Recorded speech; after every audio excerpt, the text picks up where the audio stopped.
you think always wanted to be able to see into the future? Everyone.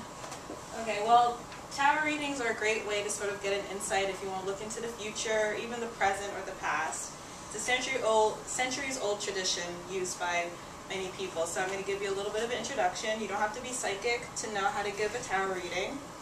You can learn about it. It's not terribly easy, but it just, you have to practice, and it will be a great way to sort of get that advice from friends that you might not necessarily get from friends. It's advice that you can't get from your own friends. First, you have to choose a tarot deck. There's a lot of them out there now, but especially the most popular one is the one that I have today. It's called the Waite Rider deck.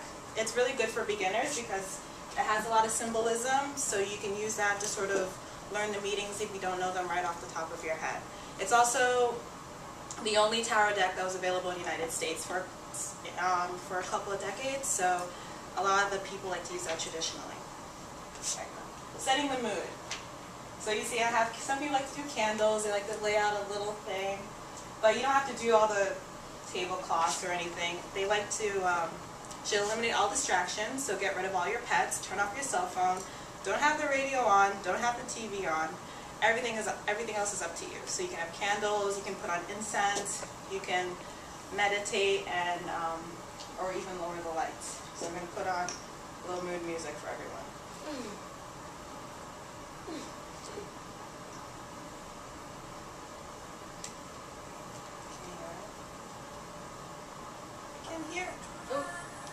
Okay, so this is sort of like the type of music that you have playing. Is this Enya? Yeah, I love Enya. Okay. Also, you have to prepare yourself mentally as well as externally. So you should be positive yet neutral and be very calm, and you have to focus on yourself when you're doing a reading. Asking your question. First, be open-minded. So coming in as a skeptic probably is not going to be very helpful. You should also be thinking about the question coming up in mind, and you have to have an open mind, because if you're going to come in not being open-minded, your initial assumptions are going to go into the reading. Avoid yes or no questions. Everyone loves yes or no questions. Oh, am I going to die tomorrow? Oh, is my boyfriend going to get back with me tomorrow? Those are not really useful for tarot card readings. Some people like to use them, but it's very hard considering the way that the cards are for you to get that sort of answer.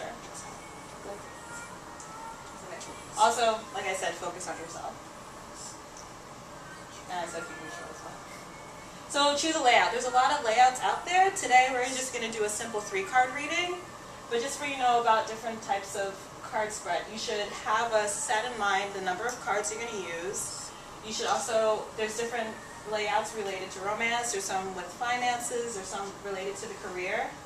The most popular one is the Celtic Cross. It's a 10-card spread, and people like to say that because it has so much energy, because it's so traditional, that it has a lot of power within it, so it's a good way to, if you want a more in-depth look into your situation.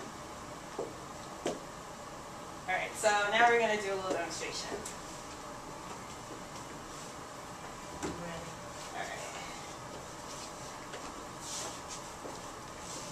So what you want to do is you want to shuffle the cards. I'm really bad at shuffling. I can't shuffle you. Sorry? I can't shuffle you. It's really hard. Okay. So you shuffle the cards.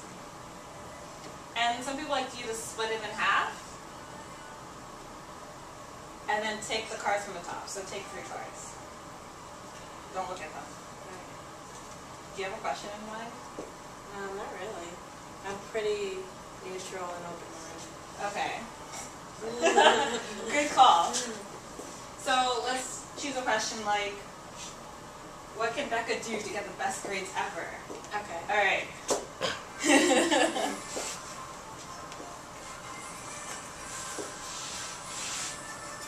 So when we're looking at the cards, you have them face down and you turn them over one by one. Sure.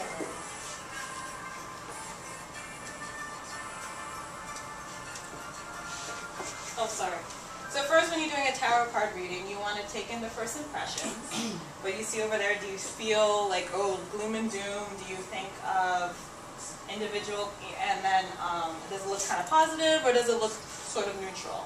Also, you want to look up the meanings. Since I'm assuming we're all beginners, or never tried it before, it's actually a really good idea to look it up online to sort of get a more in-depth explanation.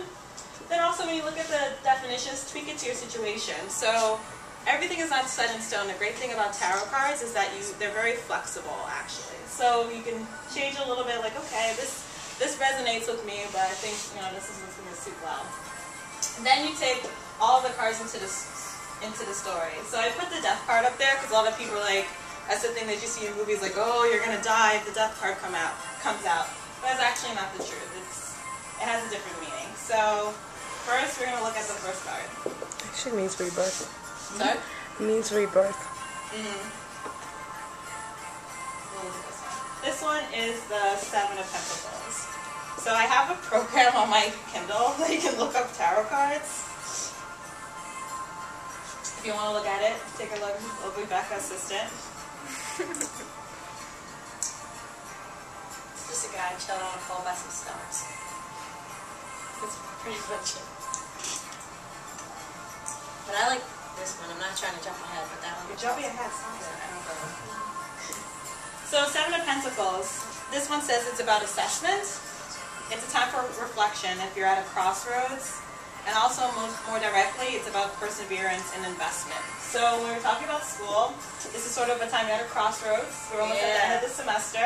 So this is your last effort to sort of put in that extra energy into things and really contemplate what you have to do to achieve the best goals possible. Then we have the World. Probably not be able to see very well. But it's a person who's floating in the center, and there's like different animals in the corner. If you can see it, we'll pretend that you can. Throw them over. So this is about coming full circle. It's about synthesis and dynamic balance. It's a positive side that is on track to achieve one's desires, active contribution, and service. So it's saying that you're most likely to do very well. Sweet. That's what you're on track right now. And then we're going to look at the King of Swords. So it's sort of a guy right there with a sword in his hand. He's on a throne. He's looking very regal.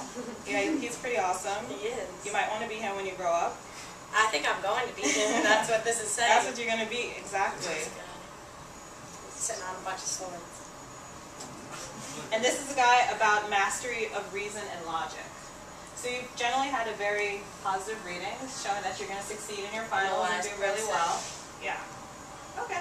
And you can go on to the next one. All right.